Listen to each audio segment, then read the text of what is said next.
Hey there, Bruce, and welcome back to... what is it again? I've forgotten. Sorry, old age got to me.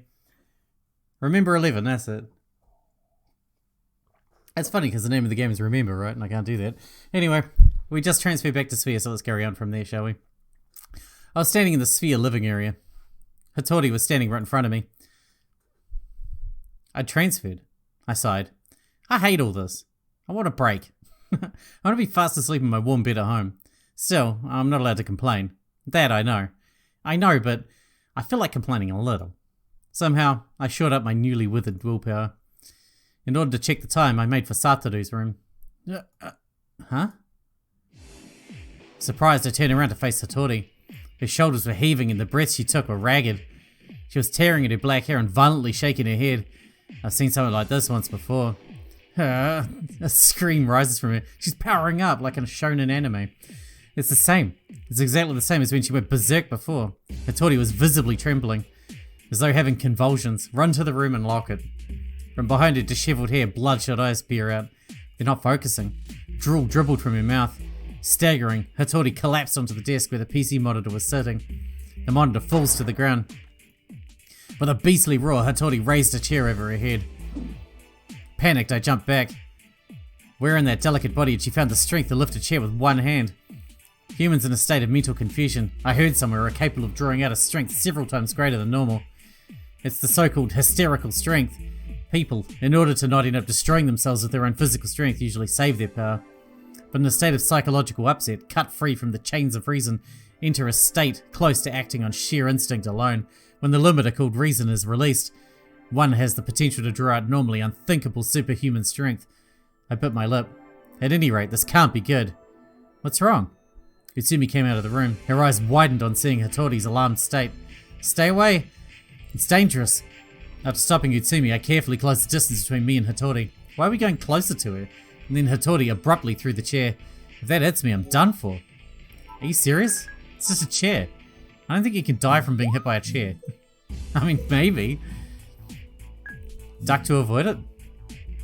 I immediately went into a crouch. The chair grazed my head as it flew over me.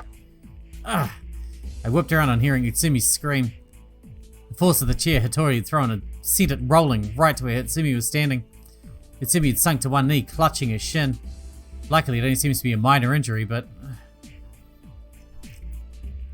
A furious glare, with frightfully sharp eyes. Utsumi glared at Hattori. Huh? Startled, I blinked my eyes. When I opened them again, Utsumi's expression had returned to normal. It's alright. That aside, quickly she... More than herself, it was Hattori she was worried about. I was puzzled. The serene impression of Utsumi's, which her unguarded eyes seemed to exude. What was that? Was it just my mistake, or... Hearing that maddening groaning, I returned to my senses. Hattori cried out, grinding her teeth. Burying her head in her hands, she looked toward the ceiling. Her eyes are reflecting nothing. I hurried. In this state, there is a risk that Hattori will bite through her tongue. I didn't have time to waste. I've got to calm her down somehow. Readying myself, I jumped at Hattori. I extended my left arm to pin her down. My body didn't move the way I intended it to. I had almost no feeling in my left arm. Before I realized it, Hattori had landed a punch on my face.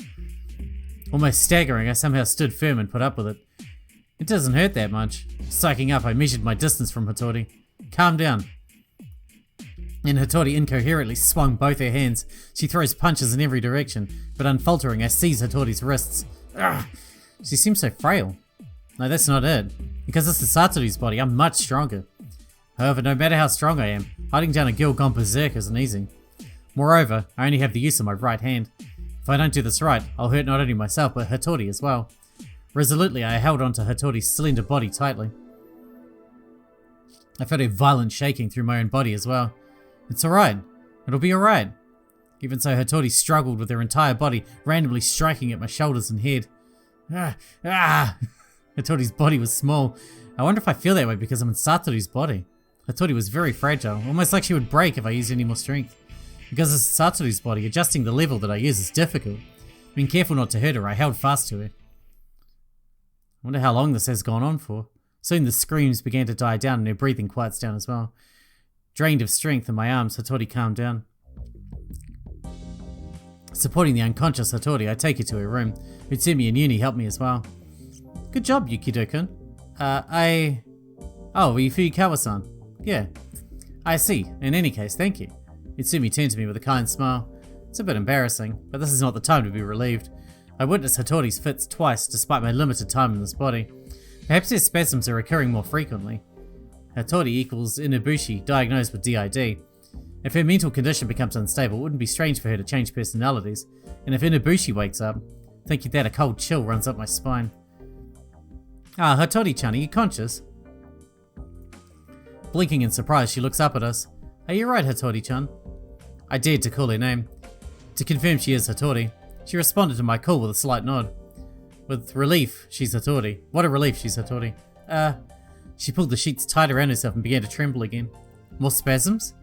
Still tense, Hattori shook her head at us. She got up and furiously rubbed her at her upper arms. She opens her mouth as if in appeal. What? What's wrong?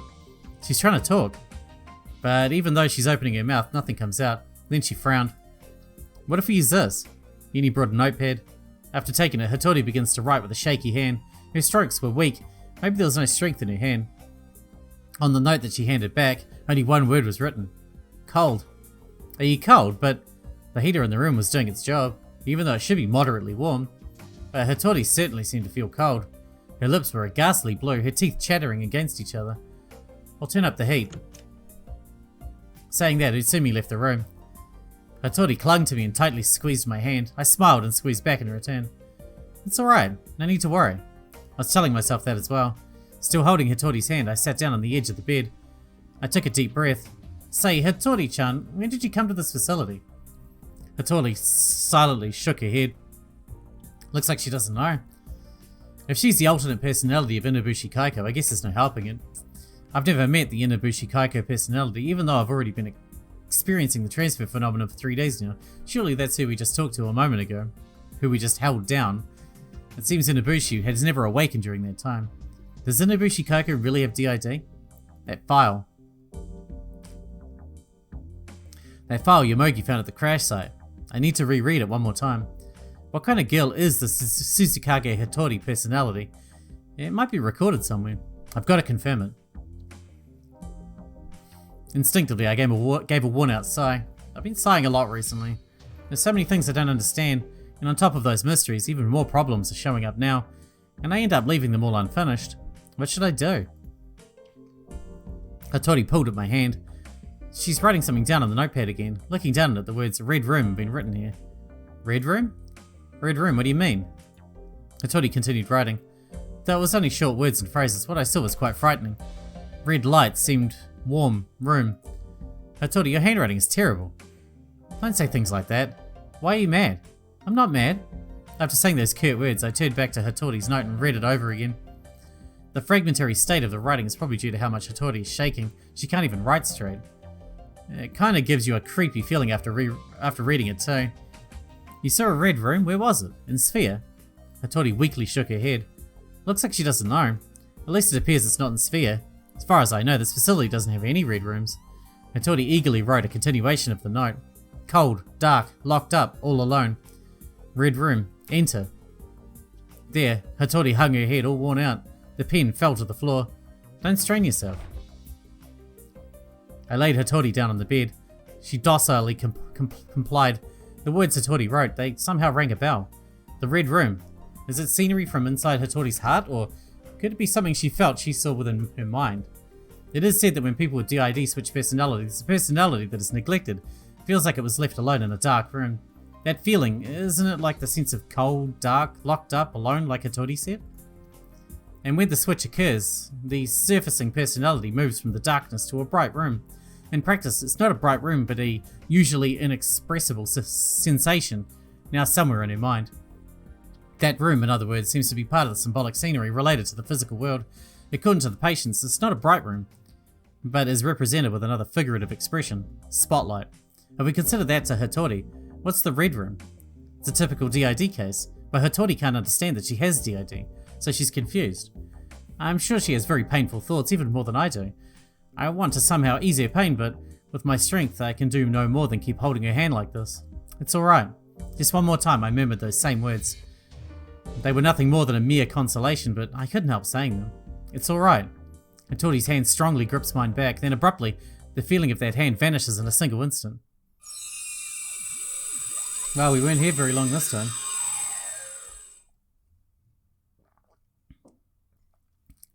Do you believe in fate? No. Your future concerning love won't be very good. Hattori's hand had changed into that of Yuni. No, that's wrong. Yuni was holding my hand and fixedly gazed at the palm. What are you doing, Yuni? Stupid Satoru. Huh? Looking at me as I inclined my head at him, Yuni suddenly got upset. Come on, didn't I say I'd read your palm? To Satoru?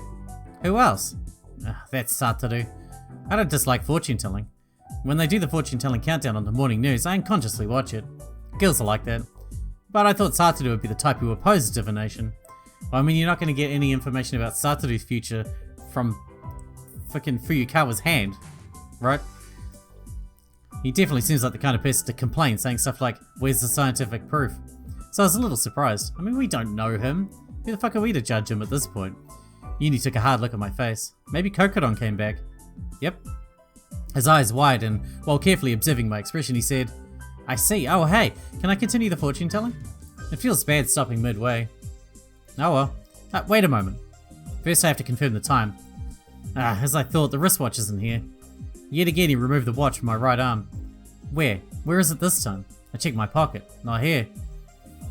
The ladder of the bunk bed. Not here. It's on our left arm, right? Turning my head around, I surveyed the place. Found it. The stuffed teddy bear on the chair.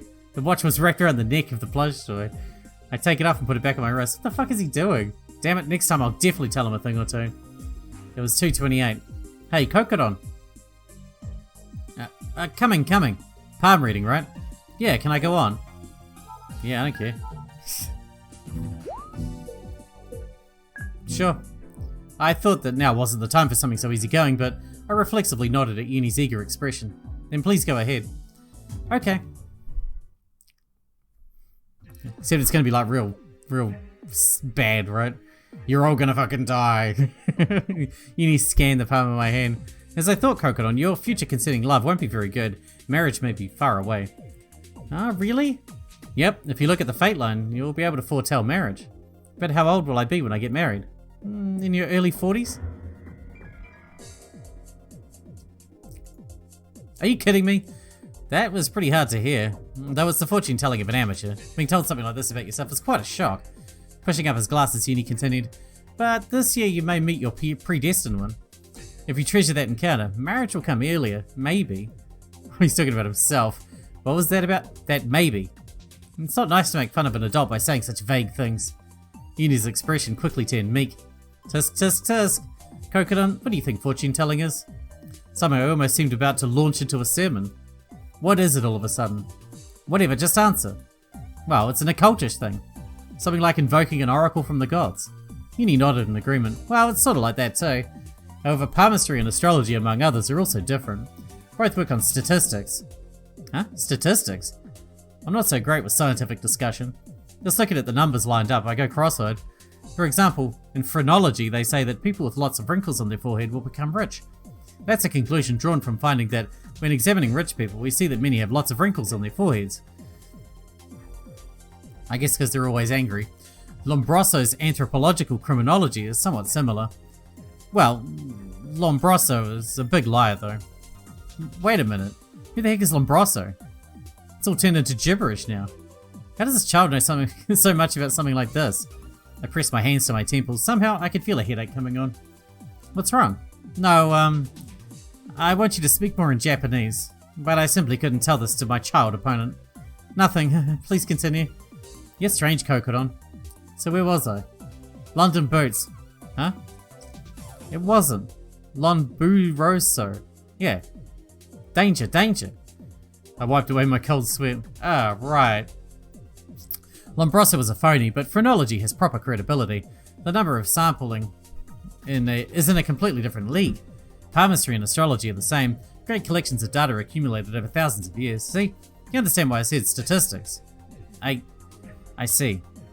When I think of typical fortune telling, no matter how I look at it, it's somewhat a shady image to me. But if you believe Yuni's words, even fortune telling has a scientific basis. So, do you believe me now? I understand that there's a credibility in palm reading, but whether or not Yuni can actually predict things, that's another matter. How cruel. Come on, I don't want to believe I'll marry late.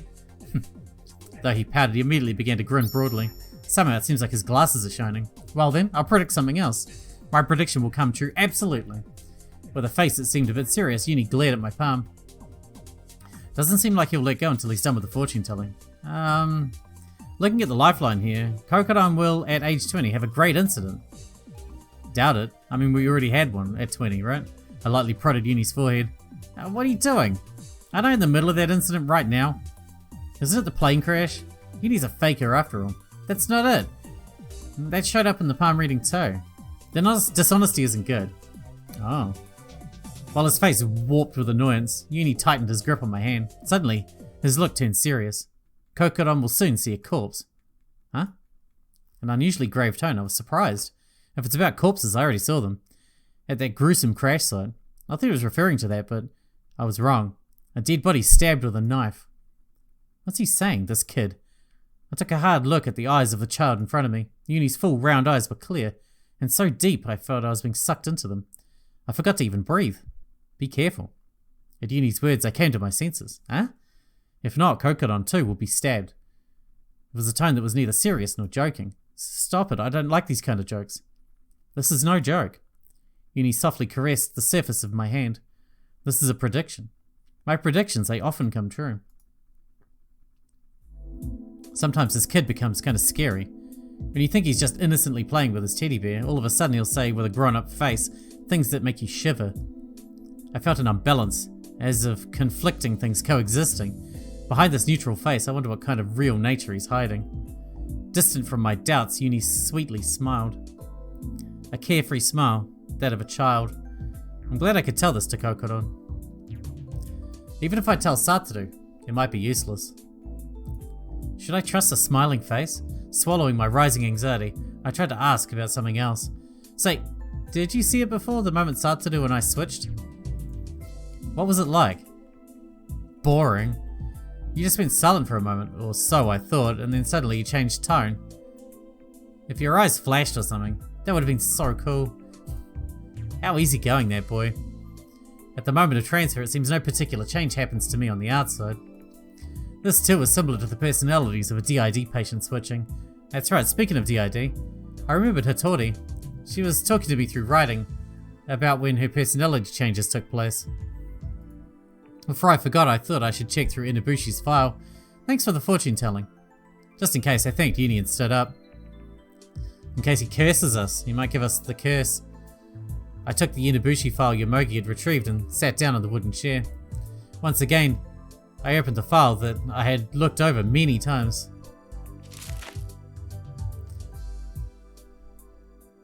Psychiatric examination results. Inabushi Kaiko, currently aged 19. She is the serial killer who, at age 17, murdered 12 innocent people at Iwazumi Municipal Hospital. However, due to being diagnosed with DID, she escaped capital punishment and was sent to SPHIA. Inabushi Kaiko had rewritten the history of crime in Japan in many different ways. Her case marked the largest number of lives ever taken by a serial killer who was a minor. And in the history of crime in Japan, it was in the top place in terms of number of people murdered by a female. In general, there is no precedent for a female serial killer like her.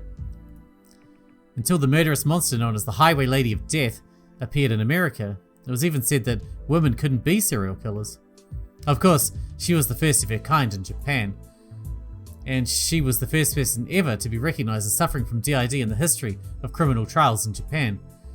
Before that court precedent was made, there had been several criminals suspected of having DID. However, there were no cases of trial acquittals by reason of DID until then.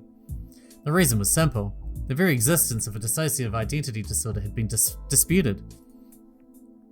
The opinions of those in the field of psychiatry are still divided. That's why, even if brought into consideration during sentencing, it was never used as the reason for a pardon. The past precedent was rewritten, and because of Inabushi Kaiko, for the first time DID became a valid reason for application of Article 39 of the Penal Code. There are various reasons why that she was acknowledged as suffering from DID, but the biggest one is said to have been the DSM-6, I assume that's Roman numerals. The DSM-6 had been published just a few years earlier. The latest revision had been issued in 2008. In 1994 edition of the DSM-6, the criteria for a DID diagnosis comprised the following 4 points. 1. two or more distinct identities and personalities exist, possess awareness, recognition and cognition of self and surrounding environment as well as individual personality characteristics. 2. These identities have at least two distinct personalities, continuously show individual behavior and conduct. 3. Important personal information cannot be recalled, and this, by extension, cannot be explained with normal forgetfulness. 4. These symptoms are not directly due to the influence of the physiological effects of drugs, for example, memory loss or violent behavior due to disorientation from alcohol poisoning, or as a result of other general abnormal conditions. If these 4 criteria are fulfilled, the condition is recognized as dissociative identity disorder. However, even with the establishment of the 4 criteria above, they couldn't completely rule out malingerers? If 2 or more personalities can be perfectly acted out, it would be acknowledged as a case of DID. There have also been those who have tried to exploit this through the misuse of psychotropic drugs. As a result, in 2008 edition of DSM-6 included the following appended criterion. 5. The above symptoms appear even while under induced hypnosis. In other words, if a different personality arose, even during hypnosis, a condition in which the patient is unable to act, they'll acknowledge it as DID. The addition of this guideline had an influence on the skeptical field of Japanese psychology. In Japan, it became accepted that a person was suffering from DID if the above 5 items were fulfilled. Inabushi Kaiko had undergone an examination into hypnosis in accordance with DSM-6's standards and was confirmed to have DID. That was acknowledged as evidence in court, and Inabushi Kaiko was acquitted as a person suffering from an unsound mind. Yep, I remember it pretty well in any case. I was impressed with myself for being able to clearly remember every detail they told us in class. Well, it's a topic that I like, so it's only natural that I'd remember it. I'm interested in humans and society, that's why I decided to study criminal psychology. People are mysterious. They have the intelligence to make space travel a reality and say something like, "I'm a seagull," to express that feeling. Even so, they continue the stupidity that is war and have tempers short enough to enable them to kill someone in a blind rage. They can experience deep love as well as murder the innocent. Inside a frail body that possesses neither claws nor fangs, humans are filled with chaos. Men have adventurous hearts searching for glory by travelling to the depths of the ocean and the cosmos. My interest lies in the abyss of the human heart, and while studying criminal psychology, what attracted my interest the most was Inabushi Kaiko. I turned to the next page of the file. Inabushi Kaiko has dissociative identity disorder. Maybe I should review the case one more time. Fine, whatever, I don't care. Didn't we just do that though? I'm pretty sure we did. This illness is simply put an illness where the birth of another personality, not present when the person was born, occurs. There are differing opinions as to the cause, but they say that being exposed to ill treatment during the development of the ego before the age of 12 is the root cause. Children can easily construct imaginary personalities in a way that resembles autosuggestion.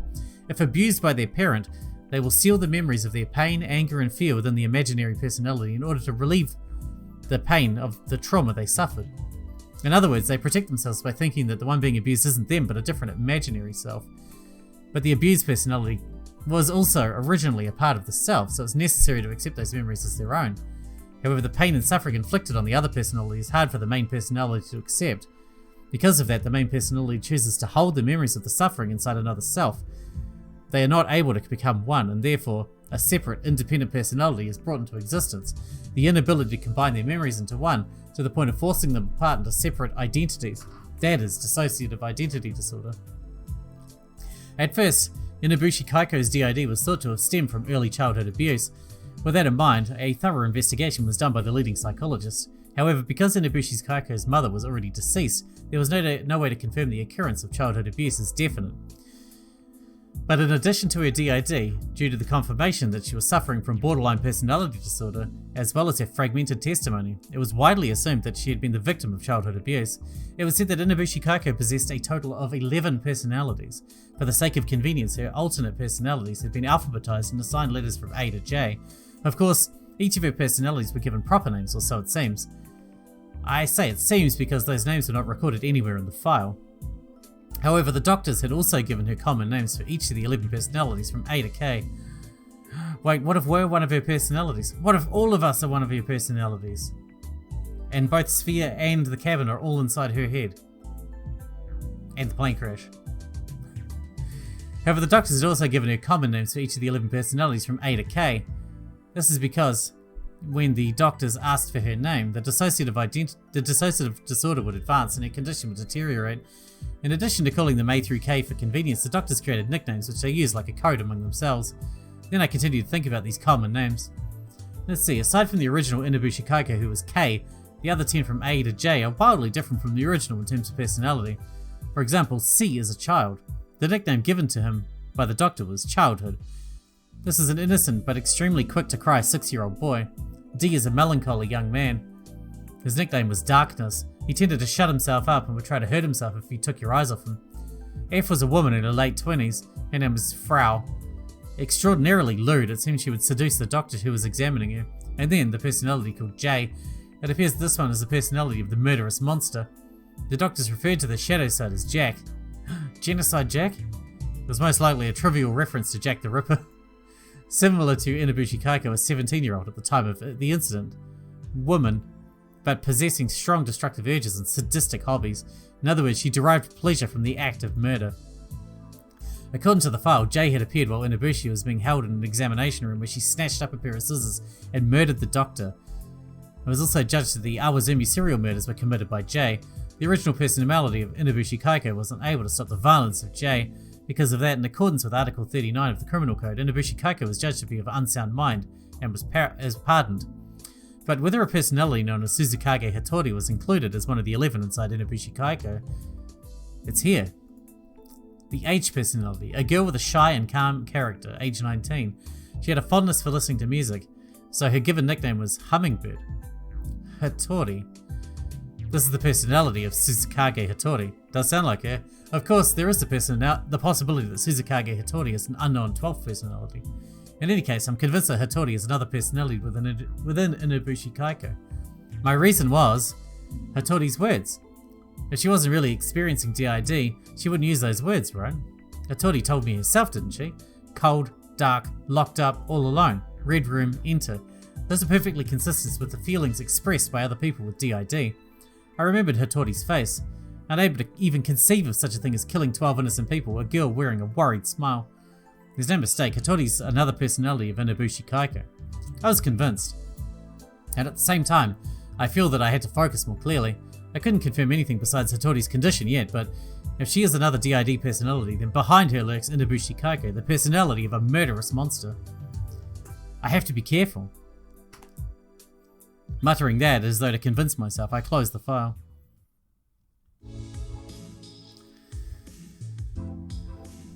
You sure are reading that enthusiastically. Yomogi was standing in front of me, holding a cup with something steaming inside.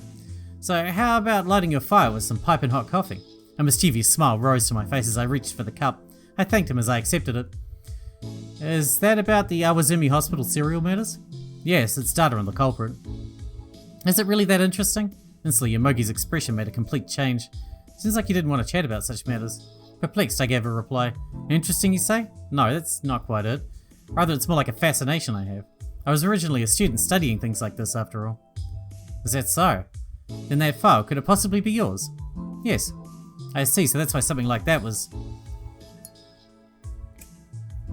Yomogi lit up a cigarette as he sat in front of me. Blowing out smoke with a face that looked like he was enjoying the flavour, Yomogi followed the rising tobacco smoke with his eyes. I took a sip of the coffee. Because I'd been absorbed in looking in the file, it seemed that my body had gotten colder. The hot coffee spread warmth throughout my stomach. Yomogi started talking again all of a sudden. Hey, can I ask you something? The culprit, what kind of person were they? Are you interested too, Yomogi-san? Well, how do I say this? It's out of curiosity. Was he being a little inarticulate, or was it just my imagination? They really shook up society in a big way, after all. Even someone who's only interested in mountains like you, like me, would have a little interest in it. They stopped reporting any information on the culprit halfway through, too. It was a minor, and on top of that, one with a mental illness, so the details were all covered up. They didn't even tell us anything about the victims. Or so I heard. What kind of person was the culprit? Yomogi inquired, keeping his eyes on the stove. How should I answer? My seminar teacher gave me this file as a favour. Normally the contents of documents like this were confidential. I was hesitating over whether to reveal the more detailed contents or not, so I decided to only talk about the parts that I thought would be okay to reveal. The culprit seemed to have multiple personalities, that's why the acquittal. I already know that. Yomogi spoke in an unexpectedly forceful tone. What I want to know is, how do I say this? Was that person evil or something like that? After killing 12 people, that person's life is now protected. Were they really worth it being protected by the law? That's... What was he trying to say? Wait, my question doesn't have any deep meaning. Yomogi may have felt that he was confusing me as he hesitated and then shrugged his shoulders. Tossing his cigarette into the stove, he lowered his voice and continued, "We just saw the remains of 27 people, right? I just feel a little nervous." Yomogi scratched his head embarrassedly. Certainly seeing that crash site would be enough to make you really think deeply about life. That can change how a person views life and death. I became a bit confused as well. Yomogi may have seemed calm at the time, but he may have only been desperately trying to bear it. While flipping through the file quickly, I had to decide how to reply to Yomogi. Say what I truly feel. I told him what I honestly thought. I think Inabushi Kaiko did a bad thing. She did so many bad things, but while her actions were evil, I don't know yet whether she herself is good or evil. It's because I don't know that I want to find out. I want to find out why she did such a horrible thing. Hearing my answer, Yomogi replied with only one phrase. "I see." That was his answer. And then he mussed my hair with his hand. "In that case, we have to return alive." "Yes." "Now then, looks like the fire's gotten weaker." After standing up, he gave a big stretch. The stove's flame had lost its vigor. It needed to be replenished with firewood from the basement. "Ah, that's right. Yukido-kun seemed to have said something into the voice recorder. Maybe it was a message for you." Not knowing what your other personality is doing, DID is pretty tough, huh? Leaving his words mixed with a sigh, Yomogi descended into the basement. Wonder what's wrong with Yomogi-san. Yomogi's back looks a little lonely as he climbed down the ladder. Once you're in your 30s, you probably have a lot to think about. I can't just sit here. Like, I don't think, and I'm in my 30s. Alright. I barely think at all. My brain's always on standby mode. Alright, we're going to wrap this one up here because we're out of time for today, so I'll answer this question in the next one. So until then, thanks for watching, Bruce, and I'll see you then.